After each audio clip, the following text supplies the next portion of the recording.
श्री शिवलीलामृत अध्याय 2 महिमा शिवरात्रीचा। सूत म्हणाले, सज्जन हो, महाशिवरात्रीचे महात्म्यही अगाध आहे। या दिवशी अजांता शिवस्मरण, उपोषण, जागरण वा बिल्वर्चन घडले तरी महत् पुण्यफल प्राप्त होते। त्याविषयीची एक कथा सांगतो, ऐका। विंध्य पर्वतावरील एका व्याधाच्या हातून हत्येसारखी अनंत पापे घडली होती। एका महाशिवरात्री दिनी तो शिकारीसाठी निघाला असताना मार्गामध्ये शृंगारलेले शिवालय व तेथील भाविकांची गर्दी पाहून तो थांबला। तेथील शिवपूजेचा सोहळा त्याने पाहिला आणि लोकांच्या मूर्खपणाला हसत शिव शिव हर हर असे थट्टेने म्हणत जंगलात प्रवेशला। त्या दिवशी त्याला शिकार मिळाली नाही, उपवासही घडला। सायंकाळी तो एका सरोवराच्या काठावरील बिल्ववृक्षावर चढून सावजाची वाट पाहू लागला। वेळ जाण्यासाठी शिवनाम घेत एक एक बिल्वपत्र खुडून खाली टाकू लागला। ती पाने ब्रह्मदेवाने त्या झाडाखाली स्थापिलेल्या शिवलिंगावर पडत होती।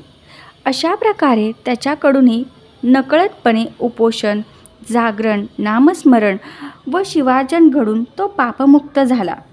त्या रात्री प्रथम पहरास एक हरिणी तेथे पाणी पिण्यास आली। तिला पाहून व्याधाने बाण रोखला। ते पाहून हरिणी म्हणाली, कृपा करून मला मारू नकोस, मी गर्भवती आहे। बाळाला जन्म देऊन उद्या सकाळी परत येण्याचे मी तुला वचन देते।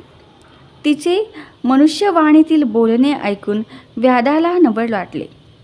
त्याने तिला तिची पूर्वकथा विचारली असता ती म्हणाली, मी रंभा नामक अप्सरा असून हिरण्य नावाच्या दैत्याशी रममाण झाले। शंकराचे भजन पूजन विसरले। पूर्वी शिव शापाने मी माझ्या 2 सख्या व तो दैत्य या सर्वांना मृगजन्म मिळाला। 12 वर्षांनी मी पुन्हा स्वर्गात जाईल। तिच्या बोलण्यावर विश्वास ठेवून त्या व्याधाने तिला जाऊ दिले आणि पुन्हा शिवनाम घेत बिल्वपत्रे तोडू लागला। एक एक पहराच्या अंतराने पुन्हा हरिणी, एक हरिण आणि आणखी एक हरिणी तेथे आली आणि आपापली कर्तव्य करून परत येण्याचे वचन देऊन निघून गेली। अशा प्रकारे व्याधाला जागरण व 4 प्रहरीचे शिवार्चन घडले। सकाळी तो मृगपरिवार व्याध्यापाशी आला व शावकासह ते सर्वजण व्याधाला आधी मला मार अशी विनंती करू लागले। ते पाहून व्याध्याचे हृदय कळवळले। त्याने त्या सर्वांना नमस्कार केला तेव्हा त्याला दिव्यरूप प्राप्त झाले।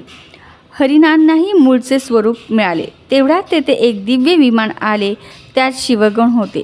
त्यांनी व्याधासहित सर्वांना विमानातून शिवलोकी नेले।